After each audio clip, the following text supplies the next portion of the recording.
क्यों हमारे बॉर्डर्स पे नेटो का बहाना बना के मिलिट्री और मिसाइल डिप्लॉय कर रहे हो? यूक्रेन को हथियार सप्लाई करके आपका कौन सा पर्पस पूरा हो रहा है? ये ईगो की लड़ाई आप तभी करते हो जब किसी और की जान दांव पे लगी होती है। इंडिया को भी जरूरत थी यूक्रेन की न्यूक्लियर टेस्टिंग के टाइम पे, कश्मीर के टाइम पे, यूएनओ सिक्योरिटी काउंसिल में परमानेंट सीट के टाइम पे, पाकिस्तान को हथियार सप्लाई करने के टाइम पे। ये ह्यूमैनिटी का पार्ट जो आप वर्ल्ड को पढ़ा रहे हो, उसी ह्यूमैनिटी के लिए अगर कुछ नुकसान आप भी उठा लेते तो जो लोग हैं वो आज अपने परिवार वालों को मरता हुआ नहीं देखते। एक तो एंटी रशियन कंट्रीज का ग्रुप बड़ा हो रहा है, दूसरी चीज रशिया के बॉर्डर्स पे यूएस की मिसाइल्स और मिलिट्री पहुंच रही हैं। अगर सच में इनको छोटे देशों की इतनी चिंता होती तो अफगानिस्तान को रातों रात छोड़ के भाग नहीं आए होते। लोगों को रशिया के साथ साथ यूएस से भी पूछना चाहिए कि आपको जब मालूम था कि रशिया एक अग्रेसर है तो आप क्यों उसका अग्रेशन टेस्ट कर रहे थे?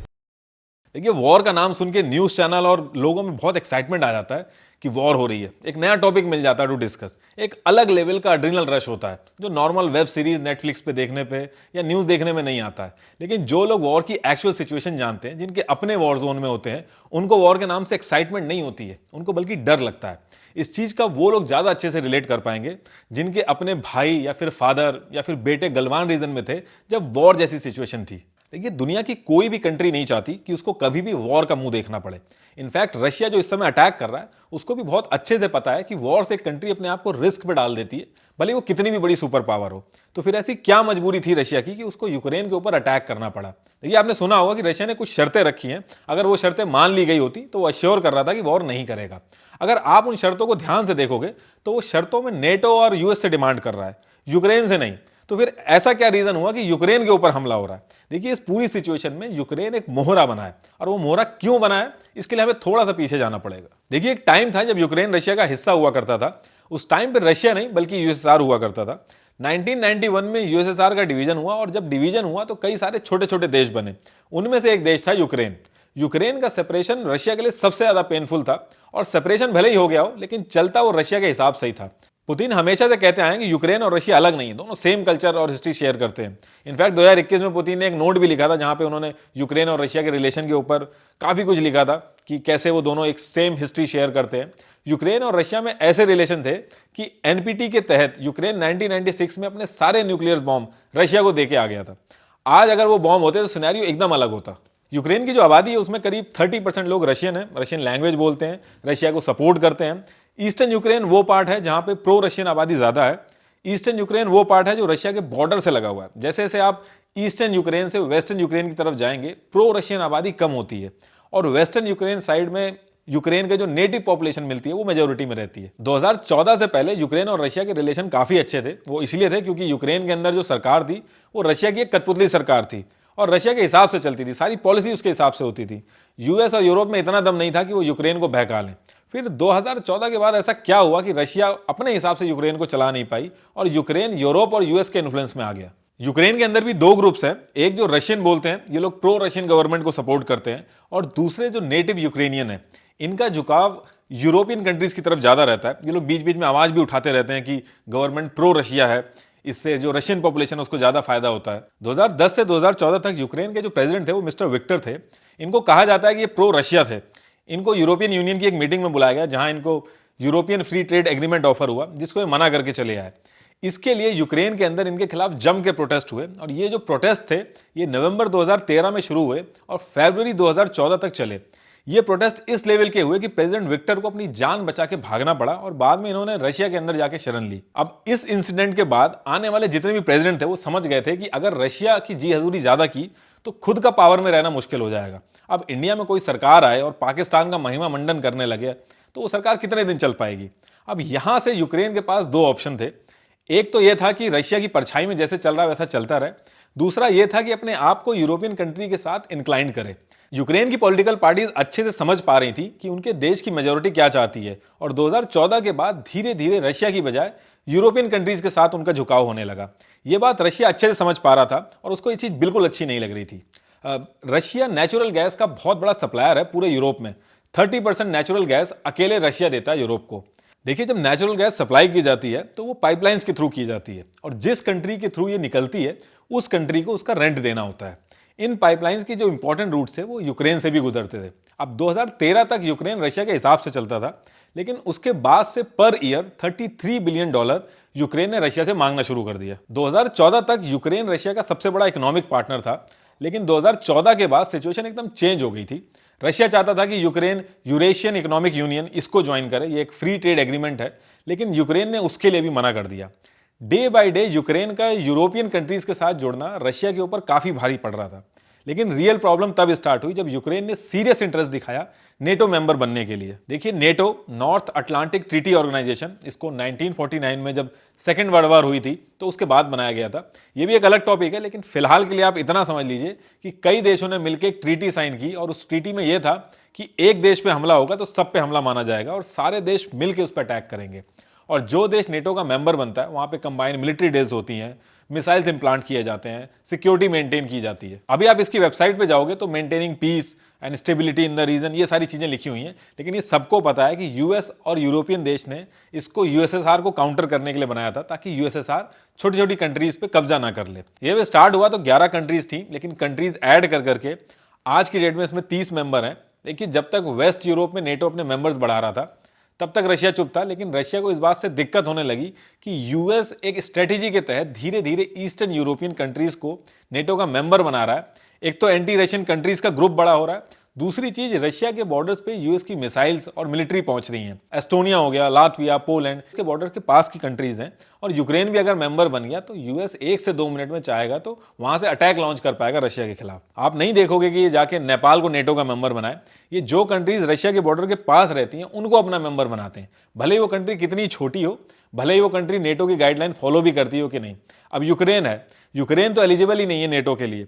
नेटो की गाइडलाइन कहती है कि बॉर्डर डिस्प्यूट नहीं होना चाहिए, लेकिन यूक्रेन को वो अपना मेंबर बनाने के लिए रेडी है। अब कल परसों बाइडेन कह रहे थे कि हम ईस्टर्न यूरोप में फोर्सेस भेजेंगे ताकि रशिया छोटे छोटे देशों पे कब्जा ना कर ले, उनकी सिक्योरिटी की बात है। अगर सच में इनको छोटे देशों की इतनी चिंता होती तो अफगानिस्तान को रातों रात छोड़ के भाग नहीं आए होते। अब आप सोच रहे होंगे कि यूके बॉर्डर के पास मिलिट्री बेस बन गया तो कौन सा इतना बड़ा इशू हो गया कि वॉर होने लगी। देखिए, जियोपॉलिटिक्स में बहुत बड़ा फैक्टर होता है। यूएस और रशिया में अगर कभी लड़ाई होती है तो जब तक रशिया यूएस पे 1 मिसाइल भेजेगा, यूएस तब तक 10 मिसाइल भेज चुका होगा, भले ही उसके पास सुपरसोनिक मिसाइल हो, लेकिन रशिया डिसएडवांटेज में रहेगा। अब रशिया मैक्सिको, क्यूबा और कनाडा से ट्रीटी साइन कर ले और यूएसए के बॉर्डर के पास जाके मिलिट्री बेसेस बनाने लगे तो यूएसए बिल्कुल बर्दाश्त नहीं करेगा। और यही बात रशिया ने भी बोली है कि अग्रेशन आप लोग दिखा रहे हो, आप लोग क्यों हमारी फ्रेंडली कंट्रीज को हमारे खिलाफ कर रहे हो, क्यों हमारे बॉर्डर्स पे नेटो का बहाना बना के मिलिट्री और मिसाइल डिप्लॉय कर रहे हो, यूक्रेन को हथियार सप्लाई करके आपका कौन सा पर्पस पूरा हो रहा है। देखिए, यूएस ने काफी न्यूक्लियर मिसाइल डिप्लॉय कर रखी है यूरोप में और सब जानते हैं रशिया को काउंटर करने के लिए। अब रशिया किसी भी कीमत पे यूक्रेन को नेटो का मेंबर बनना अफोर्ड नहीं कर सकता। यूक्रेन नेटो का मेंबर इसलिए बनना चाहता ताकि वो सिक्योर हो सके, और नेटो कंट्रीज के लिए इससे अच्छी बात और क्या हो सकती है, क्योंकि यूक्रेन अगर नेटो का मेंबर बनता है तो 2295 किलोमीटर का जो यूक्रेन रशिया का बॉर्डर है वो एक्सपोज हो जाएगा। रशिया के बॉर्डर पे नेटो की फोर्सेस आके बैठेंगी, लेकिन नेटो कंट्रीज तब तक नहीं आ सकती जब तक यूक्रेन नेटो का मेंबर नहीं बनता है। क्राइमिया, लुहांस और डॉन्स ये यूक्रेन के पार्ट थे। यहाँ रशियन पॉपुलेशन ज्यादा थी और यहाँ पे रशिया ने सेपरेटिस्ट मूवमेंट स्टार्ट करवा दिया, अपनी आर्मी की यूनिफॉर्म चेंज करवा के उन सेपरेटिस्ट ग्रुप में शामिल करवाया और 2014 में क्राइमिया के यूक्रेन से अलग कर दिया। फिर एक रेफरेंडम कराया, एक वोटिंग करवाई, वहां पे मेजोरिटी प्रो रशियन थी तो रशिया के हक में फैसला आ गया। सेम चीज लुहांस और डॉन्स में भी चल रही थी। लुहांस और डॉन्स में पहले से ही सेपरेटिस्ट मूवमेंट चल रहा था और ये दोनों रीजन ऑलरेडी रशिया के हिसाब से चल रहे थे क्योंकि प्रो रशिया लोग यहाँ पे ज्यादा थे। लेकिन अभी रशिया को जब हर तरफ से अटैक करना था यूक्रेन पे तो एक दिन पहले ही दोनों रीजन को इंडिपेंडेंट घोषित कर दिया और अपनी आर्मी की एंट्री करवा के बोल दिया कि ये पीस कीपिंग फोर्सेज है। अभी मैं करंट सिचुएशन की बात करूं तो रशिया काफी टाइम से यूएसए और नेटो दोनों का ये चीज हर तरीके से समझा रहा था कि हम आपके आसपास नहीं आ रहे तो आप क्यों हमारे आसपास फोर्सेस बढ़ा रहे हो। 14 जनवरी को रशिया के फॉरेन मिनिस्टर ने बोला कि रशिया इंडेफिनेटली वेट नहीं करता रहेगा इस चीज के लिए। रशिया ने कुछ डिमांड्स रखी थी और कहा था कि डिमांड्स पूरी हो जाएगी तो वो अटैक नहीं करेंगे। आप उन डिमांड्स को अगर गौर से देखेंगे तो आपको समझ में आएगा कि यूक्रेन तो सिर्फ मोहरा था, असली जो लड़ाई की वजह थी वो यूएस और रशिया ही है। पहली डिमांड थी कि नेटो जितनी भी मिलिट्री एक्टिविटी ईस्टर्न यूरोप में कर रहा है उन सबको बंद कर दे और नेटो फोर्सेस को पोलैंड और बाल्टिक देशों से हटा दे। दूसरी डिमांड यह थी कि रिटर्न में दे कि यूक्रेन कभी भी मेंबर नहीं बनेगा नेटो का। तीसरी डिमांड है कि यूएस की जो भी न्यूक्लियर मिसाइल्स यूरोप में है उनको डिसआर्म करे। हालांकि यूएस बहुत कंसर्न्ड है ह्यूमैनिटी को लेकर पूरे वर्ल्ड में, लेकिन जो उसके अपने फायदे की बात थी उससे वो पीछे नहीं हटा और डिमांड्स को मना कर दिया। आप अगर इन डिमांड्स को ध्यान से देखोगे तो यूक्रेन से कुछ नहीं मांगा जा रहा, जो भी मांगा जा रहा है वो नेटो और यूएस से मांगा जा रहा है। देखिए, यूएस का इतिहास रहा है कि एक फॉल्स सिक्योरिटी का एश्योरेंस देने के बाद जब देश बर्बादी पे आने लगता है तो उसको छोड़ के भाग जाता है।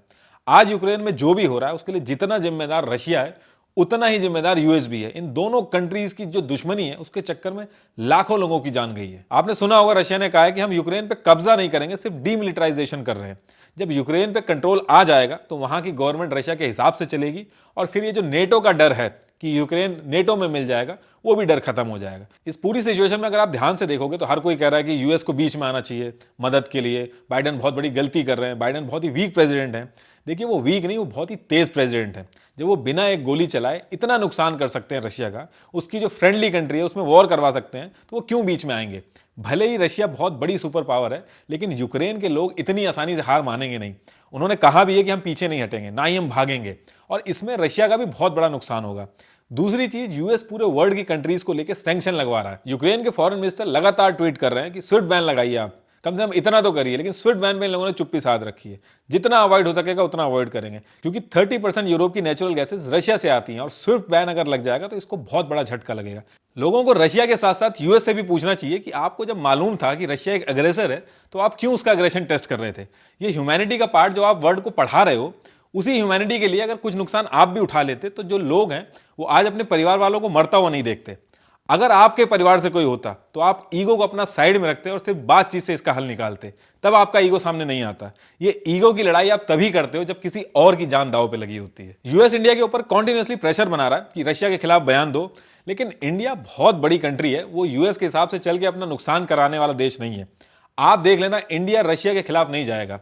थोड़े बहुत बयान आते रहेंगे कि वायलेंस नहीं होना चाहिए, शांति से इसका सोल्यूशन निकलना चाहिए, लेकिन रशिया जो कर रहा है उसको क्रिटिसाइज नहीं करेगा। वो रशिया को इस टाइम पे क्रिटिसाइज नहीं करना ही उसका सपोर्ट करना है। जियोपॉलिटिक्स में इमोशन से काम नहीं चलता है। यूक्रेन के लीडर्स ने दूसरी कंट्रीज के चढ़ाने में आके अपनी कंट्री के मासूम लोगों को मुसीबत में डाल दिया। वो चीज इंडिया नहीं कर सकता है, और इंडिया अगर रशिया के खिलाफ चला भी जाएगा तो उससे वॉर नहीं रुकेगी।